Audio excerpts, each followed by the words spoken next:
Afternoon, everyone.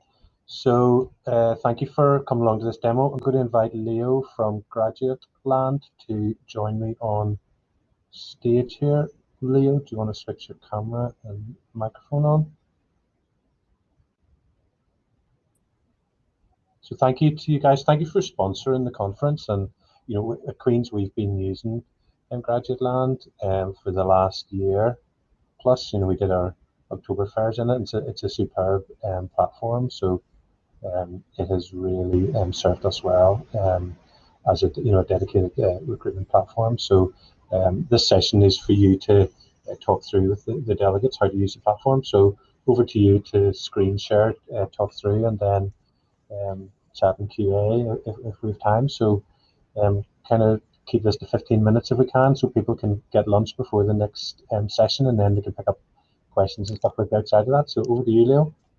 All right, I'll try to keep it short. Thank you very much, Trevor, and for the kind words about the platform. I'll jump right onto the platform. Normally, I would have sort of a conversation around a demo, but in this case, it's more of a webinar where I present, and any questions we can take afterwards, I guess.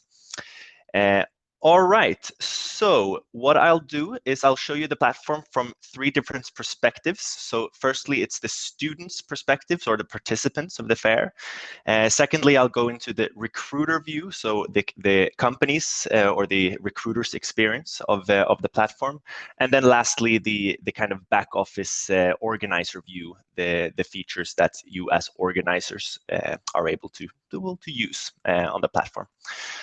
So this is the landing page. This would be customizable to your needs, so we can have the sort of branding that you want. It doesn't have to say Graduateland up here. This would be your logos, your colors. It's completely up to you, but the layout is kind of set. This is where the students would actually sign up for the fair. I am already registered for the sake of this demo, but this is otherwise where you would press to actually sign up to be part of the event. The organizers are able to write a text about the fair, explaining whatever they like. Pretty much, it's a free text. So some people write a schedule for what they're going to do. Some people just introduce what they'll discuss during the event. To the right here, you get an overview with logos about what companies are attending this specific event. And in the bottom, you can also add a video if you have one of those to promote this kind of an event from previous years. Anything you'd like, this is just a link to YouTube. Moving on to the overview of the digital stalls. I have set up an info stall. This is it's completely voluntary, but many organizers use an info stall just to be able to answer questions any participants may have. And then usually it's used in the chat form, but it is also possible to actually book video calls in an info stall as well. Otherwise, you get an overview of the companies attending. And these are sorted in a way, so whenever a student signs up for the platform, they will enter information about themselves, so their educational backgrounds, what languages they speak, and well, anything they can think of. Same goes for companies when they actually add a job on the platform. So what we see here is that Green Consulting is actually the only company with a job online on the platform, whereas everyone else has 0 jobs. But if you have a fair with 50 to 100 companies and each has 3 different jobs that they are looking for candidates for, the jobs that are matching your profile the best will be the ones showing on top. If you'd like, you can change the sort, so you see it alphabetically, or what companies are most active during the event, and so on. If I actually enter one of these stalls, you get an overview of what is happening for Green Consulting at this virtual career fair. All of these are actually buttons that lets you scroll down in. So if I press there, it will automatically scroll down into the stall. So I will just talk about them now and then scroll through everything. In this case, they have 3 representatives. at this specific events that you can talk to. They have set up one available video conversation slot, a bookable time. I will show you how that works further down in the stall. And they have one job that is online available to be applied for. These are some pre-picked chat topics that a company can enter. It's really up to them what they write here, if they want to talk about opportunities or if they want to talk about anything at all. If you press one of these, a chat window will open. I will also show you that further down in the stall. If I'm just scrolling through now, you can see a company can add a short text about themselves. They can also add a picture. They can add videos, several ones if they want to. I will show you how this is set up in the recruiter view. It's very simple. But this is, in the end, it's going to be up to each company if they want to add these things or not. But most companies really appreciate the opportunity to work on their employer branding. Here you have the video conversation, the available slot. If I actually press this time, I see what time this John Doe is looking to have an interview.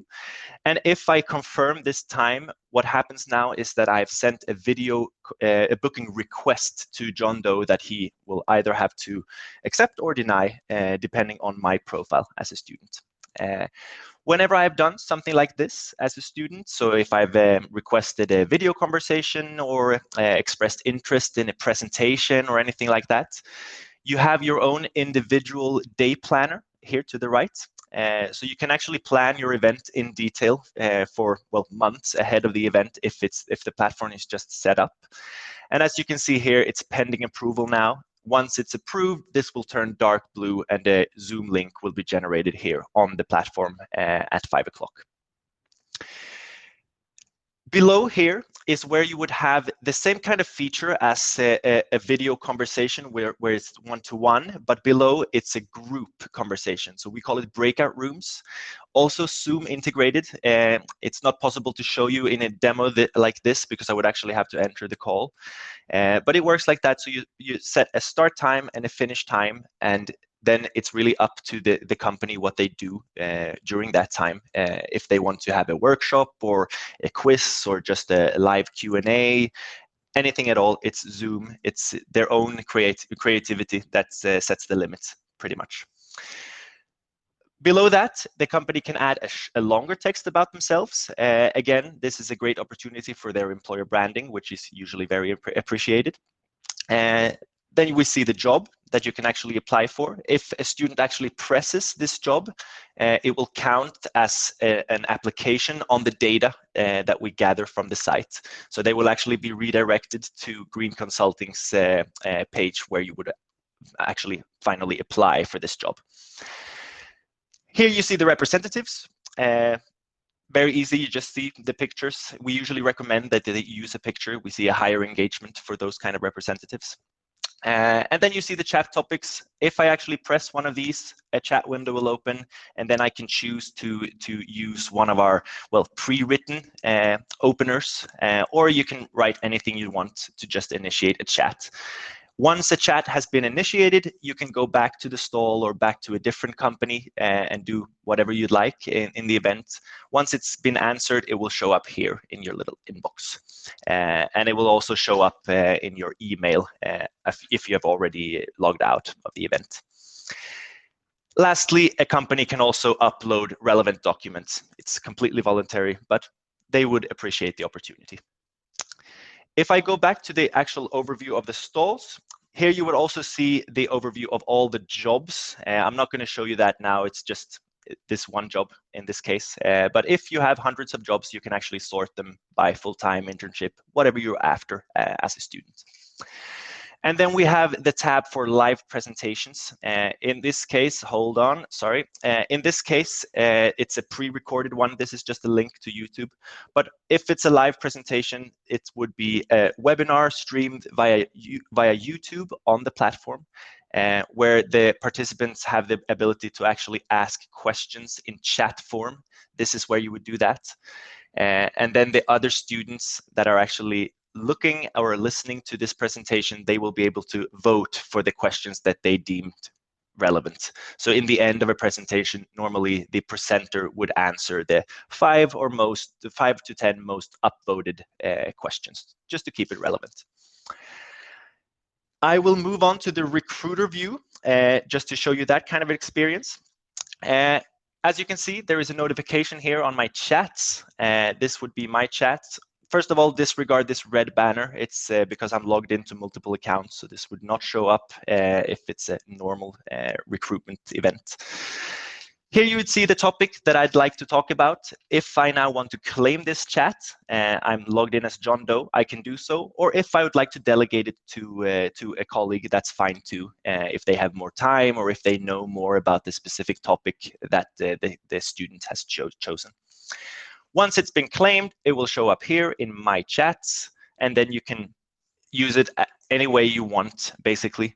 A recruiter can also initiate a spontaneous call or a video call if the discussion via chat is very interesting. Moving on to the video conversations. Here you will see the booking request that I sent from the student perspective. Whenever a name shows up like this, it's the same for the chat feature. You can actually click on it. It's a hyperlink to that profile, to that student profile, and what they have added about themselves. You can also add a CV and everything. And once you've screened that that student, then you have the option of to approve the user or to reject the user, or to actually send a new a booking request back for a new time. Let's say that there are several students who have requested the same time, and maybe 2 or more candidates are actually interesting, and then you would actually send new requests back to the students. If they're not interesting, you would actually need to give a reason why they're not matching the requirements or something, and then you decline. And then the students will be informed in the message function that I showed you from the student view.